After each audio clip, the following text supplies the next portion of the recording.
else just seems a little bit out to lunch, and between Sorel and Timoshenko, they're like...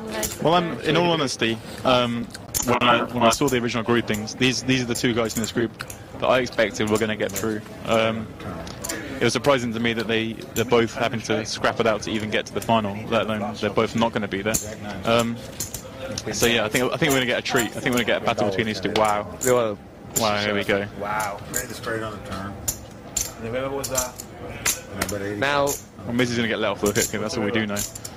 for Timoshenko, okay, Frankenberger's re-raise, so is there any reason for Timoshenko to think about not getting it all in? There's not really, is there?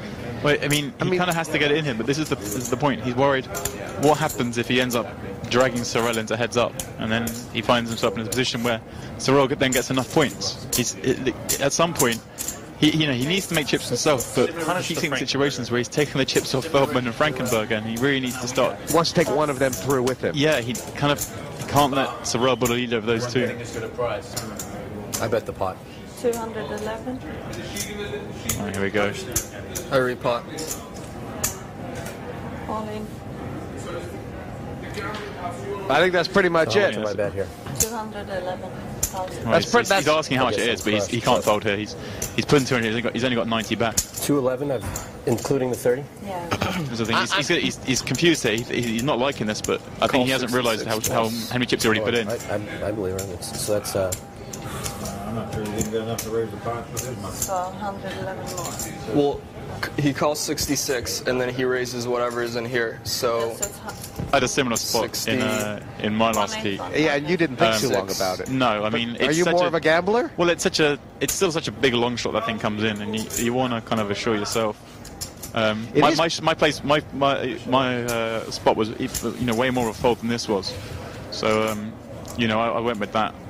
Right. I mean, if Frankenberger, obviously, he probably should have thought a little more because he shouldn't have repotted with the queens. Yeah. I mean, there would have been more of an argument for him to flat. You could just fold if he doesn't want to play the hand. I mean, you have to rule out Yevgeny of being involved in this, and the guy's perfect. Look at him. He's got a guy to put in over 200,000. He might fold for 90 more when he's got the best hand before the flop. Wow. Oh, I thought he was reaching. Amazing. No. Oh my Lord! Wow. How? It's impossible. How? Wow. And listen to Mike, it's impossible. Wow. So what are you doing? I got a show. It's impossible to throw it away. If you get two I aces, just did it's it. impossible to throw it away. I can't believe I just saw that hand. You can't throw away a deuce three. I just did it. I saw it. There's other things at stake here. Chipping up the final table. It's impossible. We all have our interests, man. I mean, in my opinion, if he shows you two aces, you have to call. Yeah, but I would never tell someone they made a bad play. I would never do that. When someone just loses a big hand, I would never sit there and tell someone they made a bad play. That's not my personality. Okay. You're right. I apologize. Do you acknowledge that it was a bad play, or are you saying that... I'm not going to talk about it anymore. Okay.